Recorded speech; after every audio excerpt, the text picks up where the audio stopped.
स्वागत है आप सभी का मेरे इस चैनल टेकी वीरेंद्र पे। तो जैसा कि मैंने पहले बताया है कि हम एक लॉजिकल प्रोग्रामिंग का सीरीज़ स्टार्ट कर रहे हैं, जहाँ पर आपको बहुत सारे लॉजिकल प्रोग्रामिंग देखने को मिलेगा, जो कि प्रॉब्लम स्टेटमेंट और उसका सॉल्यूशन भी, और उसको हम अच्छी तरह से समझने की कोशिश करेंगे।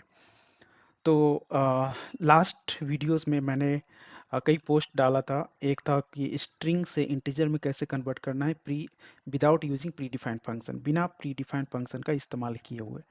और एक था कि अगर हमारे पास मल्टीपल इंट एरे है, उसको हमें सिंगल एक इंट एरे में कन्वर्ट करना है, तो कंबाइन करना है, तो मर्ज करना आप कह सकते हो, तो किस तरह करेंगे। तो इसके लिए एक वीडियो है, और इस वीडियो में हम बात करेंगे ब्रैकेट्स को लेकर।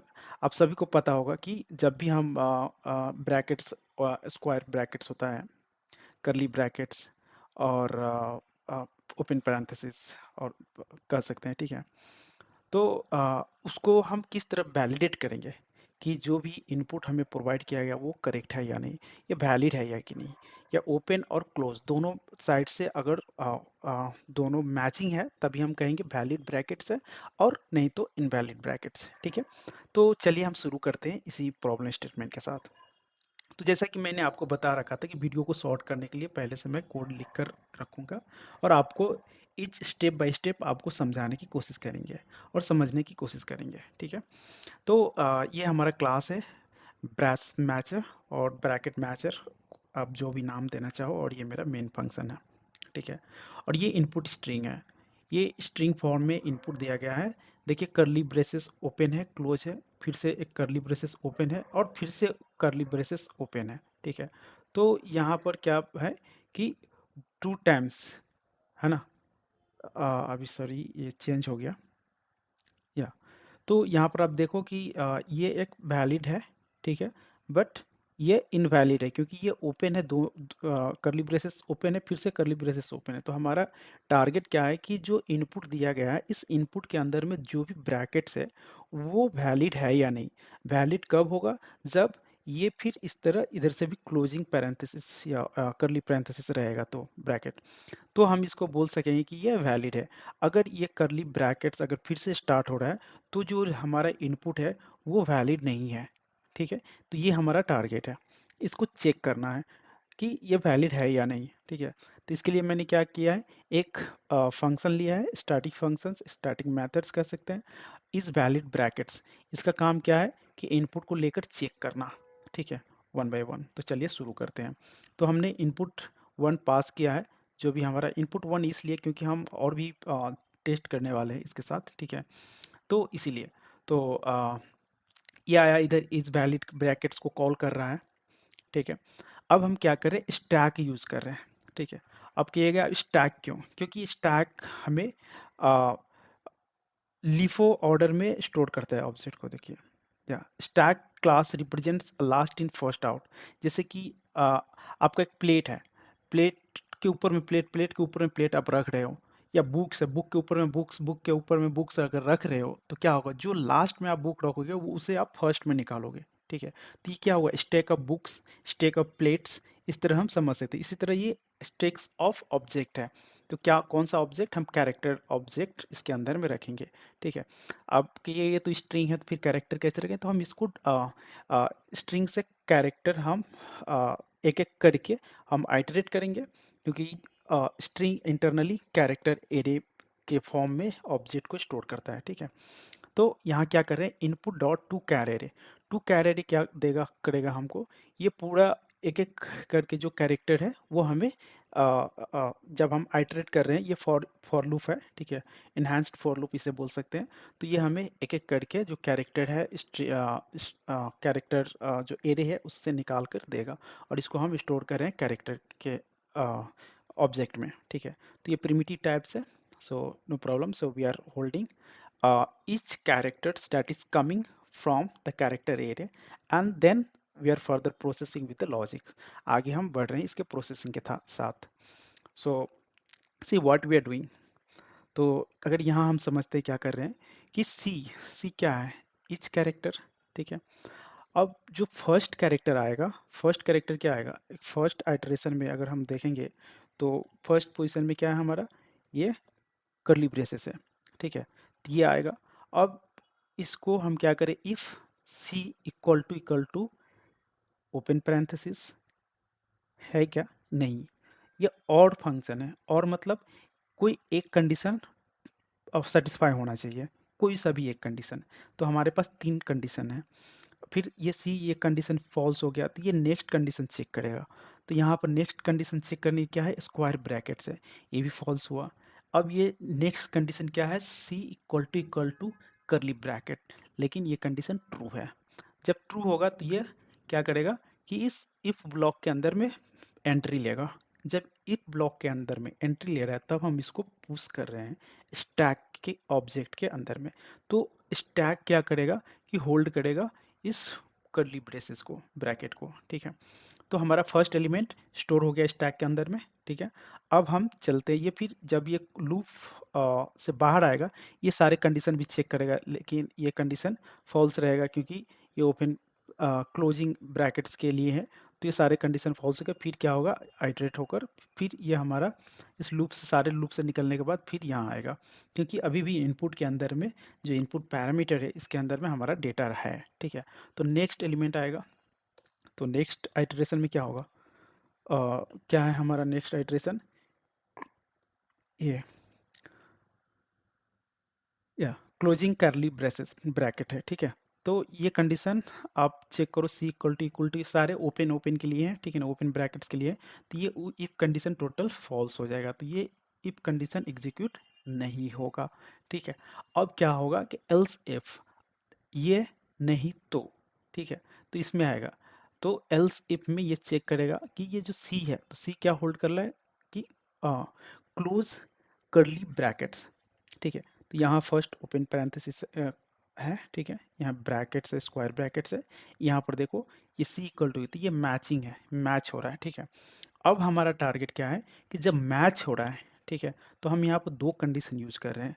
पहला कंडीशन चेक कर रहे हैं कि अब स्टैक एम्प्टी तो नहीं है।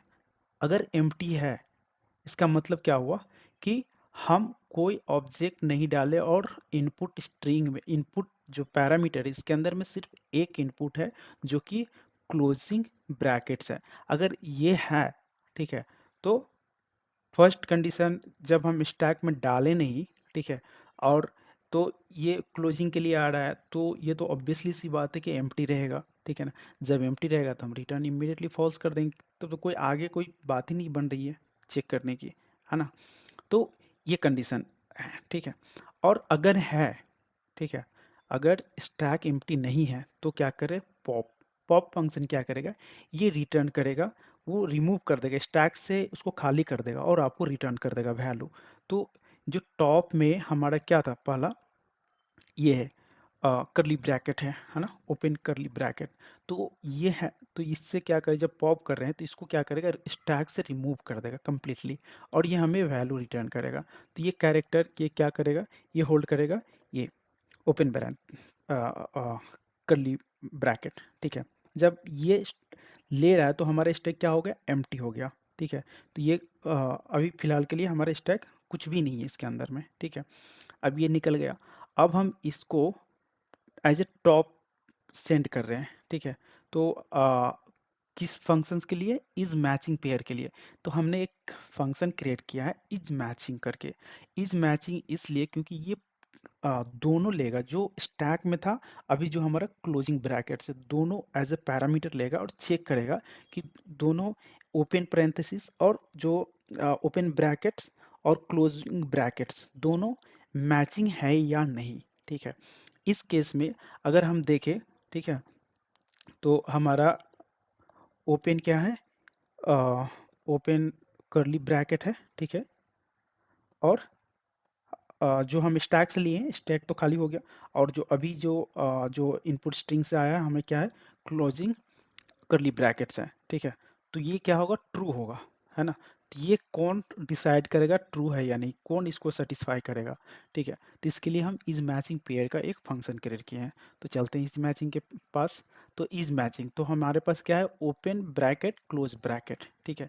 तो हम तीनों कंडीशन लिखिए, एक है पैरेंथेसिस के लिए ओपन पैरेंथेसिस क्लोज पैरेंथेसिस, और स्क्वायर ब्रैकेट क्लोज ब्रैकेट्स, और ये करली ब्रैकेट और क्लोज कर्ली ब्रैकेट, ठीक है। तो ये तीनों कंडीशन, अगर दोनों देखिए, ये पूरा कंडीशन सेटिस्फाई होना पड़ेगा, ये भी पूरा कंडीशन किसके बेसिस पर, ये इनपुट के बेसिस पर, ओपन क्लोज के बेसिस पर। तो हम क्या करें, अगर ओपन इक्वल टू ये और क्लोज देन रिटर्न ट्रू, अगर ओपन इक्वल टू ये और ये क्लोज देन रिटर्न ट्रू, और ये कंडीशन, ये तो इनिशियली इस केस में क्या होगा, दोनों कंडीशन फॉल्स होगा, है ना, क्योंकि हमारे पास क्या है, ये इनपुट्स आ रहा है ओपन क्लोज के लिए, ठीक है।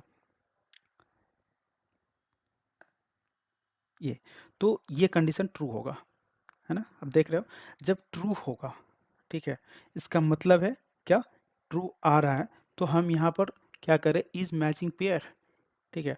अगर ट्रू है तो फिर हम इफ ब्लॉक को एग्जीक्यूट नहीं करेंगे, क्यों, क्योंकि हम आगे इसको जो फर्दर जो इनपुट पैरामीटर्स है के अंदर में जो फर्दर जो इनपुट्स है बचे हुए उसको प्रोसेस करेंगे, इसलिए हमने क्या लिखा है, इफ इज मैचिंग टॉप सी, ठीक है ना, ये दोनों क्लोज और open, open or close returns to, it means that the top and C do form a matching pair of brackets, ठीक है।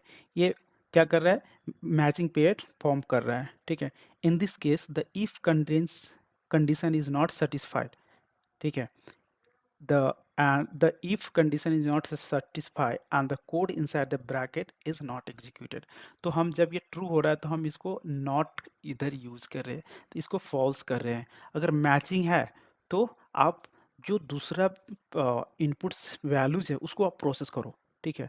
अगर नहीं मैचिंग है तो इमीडिएटली हम कह देंगे कि फॉल्स है, यहीं से हम रिटर्न कर देंगे, कंट्रोल को आगे चेक करने की ज़रूरत नहीं है, ठीक है। तो अगर हमारा ये कंडीशन ट्रू हो रहा है, क्योंकि अभी और भी सारे डेटास है ना, तो उसको भी प्रोसेस करना पड़ेगा, अगर नहीं है तो उसका मैं बताऊंगा कि क्या करना है, ठीक है। तो so to clarify the not operator is use to check if top and c जो open close do not form a matching pair, ठीक है, and if they do not it returns false to indicate on invalid pair of brackets in the input stream. क्या कह रहा है, ये clarify करता है कि नॉट ऑपरेटर इज यूज्ड इसलिए इस्तेमाल किया गया है टू चेक कि दोनों do not form a matching pair, मतलब ओपन और क्लोज दोनों ब्रैकेट्स मैच नहीं कर रहा है, ठीक है। और अगर इफ दे डू नॉट, अगर ये दोनों फॉर्म नहीं कर रहे हैं, जो पेयर नहीं बन पा रहे हैं, then it returns false to indicate the invalid pair of brackets in the input string. ये क्या इंडिकेट कर रहा है कि जो इनपुट स्ट्रिंग है वो जो ब्रैकेट्स है, पेयर ऑफ ब्रैकेट्स, ठीक है ना, वो दोनों सेटिस्फाई नहीं हो रहा और इनवैलिड है, ठीक है। If they do not do form a matching pair it continue processing the input string. अगर ये मैचिंग पेयर फॉर्म कर रहा है तो ये कंटिन्यू लगातार जो नेक्स्ट जो डेटा है इनपुट वेरिएबल के अंदर उसको प्रोसेस करेगा, ठीक है। तो ये हमारा ट्रू हो गया, तो ये जब ट्रू हो गया तो क्या होगा कि हम इसको फॉल्स कर रहे हैं, ठीक है, मतलब अभी प्रोसेस करना है डेटा को, ठीक है, और भी जो रिमेनिंग डेटा है, ठीक है। तो ये क्या करेगा, इधर आ गया, फिर से प्रोसेस करने के लिए for each loop, enhance for loop में, ठीक है। फिर हमारा थर्ड आइटरेशन होगा, तो थर्ड आइटरेशन में क्या है, थर्ड आइटरेशन ये है, ठीक है। अब देखिए हमारा यहाँ पे पॉइंट रिमेंबर करना पड़ेगा कि सेकेंड पॉइंट तक हमारा स्टैक एम्प्टी था, ठीक है ना, स्टैक इट एम्प्टी, ठीक है। जब हम सेकेंड को प्रोसेस कर रहे थे तो स्टैक हमारा एम्प्टी था, ठीक है। अब ये कंडीशन चेक कीजिए, अब ये फर्स्ट इफ कंडीशन चेक करेगा कि if c equal to open parenthesis bracket square brackets curly brackets, तो ये मैचिंग कर रहा है, ठीक है। तो ये क्या करेगा, स्टैक में पुश करेगा, ठीक है। अब ये स्टैक हमारा स्टैक क्या कर रहा है, स्टैक में हमारा जो जीरो पोजीशन है उसमें हमारा क्या है, एक वैल्यू है ये, ठीक है, कर्ली ब्रैकेट्स, ओके। यहाँ पर स्टैक हमारा फिल्ड हो चुका है, ठीक है। अब जब ये फिल हो गया तो फिर नेक्स्ट के लिए प्रोसेस करेगा, ठीक है। तो नेक्स्ट के लिए प्रोसेस करेगा तो फोर्थ आइटरेशन, तो ये क्या करेगा, फोर्थ में क्या होगा, फिर से हमारा सेम ओपन कर्ली ब्रैकेट्स है, ठीक है। ये ओपन कर्ली ब्रैकेट्स है, ये जब आएगा तो फिर ये कंडीशन सेटिस्फाई होगा, ये वाला कंडीशन, इफ़ कंडीशन, तो ये फिर से पुश करेगा। तो स्टैक के अंदर फिर हमारा क्या हो गया, वैल्यू स्टोर हो गया। स्टैक ऑफ 1 पोजीशन पे क्या है हमारा, फिर से ओपन कर्ली ब्रैकेट है, ठीक है। और ये इफ़ कंडीशन जब सेटिस्फाई हुआ इसके अंदर में, तो बाकी का कंडीशंस का एल्स इफ तो सेटिस्फाई होगा ही नहीं, क्योंकि यहाँ पर सारे क्लोजिंग ब्रैकेट्स के लिए कंडीशंस है। तो ये क्या होगा, फिर से वापस आएगा यहाँ पे। अब यहाँ पर कोई वैल्यू नहीं है प्रोसेस करने के लिए। कोई वैल्यू है क्या प्रोसेस करने के लिए? नहीं। हमारा इनपुट स्ट्रिंग जो है वो खाली हो, सारे हम प्रोसेस कर ले। लेकिन स्टैक में हमारा 2 एलिमेंट्स हैं, ठीक है। अब क्या कंडीशन है इसको ट्रू होने का, वैलिड है कि नहीं? तो कंडीशन क्या करता है कि अगर stack at the end empty होना चाहिए। क्यों एम्प्टी होना चाहिए? अगर जब हम ओपन ब्रैकेट्स है उसके साथ जब मैच हो जा रहा है क्लोजिंग ब्रैकेट्स, तो हम उसको क्या कर रहे हैं, पॉप कर रहे हैं, रिमूव कर रहे हैं। जब हम रिमूव कर रहे हैं, जब क्लोजिंग पैरेंथेसिस के साथ हम मैच करा रहे हैं, तो स्टैक हमारा हमेशा एम्प्टी होते जाता है, ठीक है ना। इसका मतलब है कि अगर हमारा स्टैक एम्प्टी नहीं है, इसका मतलब क्या हुआ कि हमारा मैचिंग ब्रैकेट्स उसके अंदर में नहीं है। आया समझ में? तो ये सारे प्रोसेस हो जाने के बाद हम चेक करेंगे कंडीशन की स्टैक एम्प्टी है या नहीं। अगर एम्प्टी है देन हम रिटर्न करेंगे ट्रू, अगर नहीं है तो हम रिटर्न करेंगे फॉल्स, ठीक है। तो चलिए इस लूप के बाहर चलते हैं, ठीक है। तो क्या कर रहा है, return stack dot is empty क्या करेगा, ट्रू करेगा। अगर वैल्यू है तो क्या करेगा, फॉल्स। तो इस कंडीशन में क्या है, हमारा स्टैक ऑलरेडी 2 एलिमेंट्स है स्टैक के अंदर में, तो ये कंडीशन क्या होगा, फॉल्स। इज एम्प्टी, तो ये क्या करेगा, रिटर्न करेगा फॉल्स। और जब फॉल्स करेगा तो हम यहाँ से वो सेम वैल्यू हम यहाँ पर प्रिंट कर रहे हैं, is this the balanced brackets, तो क्या आएगा, फॉल्स। तो चलिए रन करके देखते हैं। तो आप देख सकते हो कि फॉल्स, ठीक है। तो होप आपको समझ आया इस चीज़ को। और अगर कुछ डाउट्स है तो ज़रूर हमें कमेंट सेक्शन में बता सकते हैं। होपफुली मैंने पूरी कोशिश किया है समझाने का। अगर आपको लग रहा है कि कुछ डाउट्स रह गया हो कहीं भी, तो आप ज़रूर हमें या तो मेल कर सकते हैं या फिर कमेंट सेक्शन में अपना जो भी आपका व्यू है वो आप कमेंट कर सकते हैं। So thank you so much. और प्लीज़ सब्सक्राइब माय चैनल। मेरे चैनल पर नए हैं तो ज़रूर सब्सक्राइब करें और दोस्तों के साथ भी शेयर करें, क्योंकि ये बहुत ही इंपॉर्टेंट टॉपिक्स हैं जो हम इस सीरीज़ के अंदर में डालने जा रहे हैं। ये बहुत हेल्पफुल होने वाला है सारे लोगों के लिए। अगर आप फ्रेशर्स हो, एक्सपीरियंस हो, जो भी हो, आप जब इंटरव्यू की प्रिपरेशन कर रहे हैं तो ये सारे क्वेश्चंस बहुत ही हेल्पफुल होने वाला है आप सबके लिए। Thank you so much. Bye bye.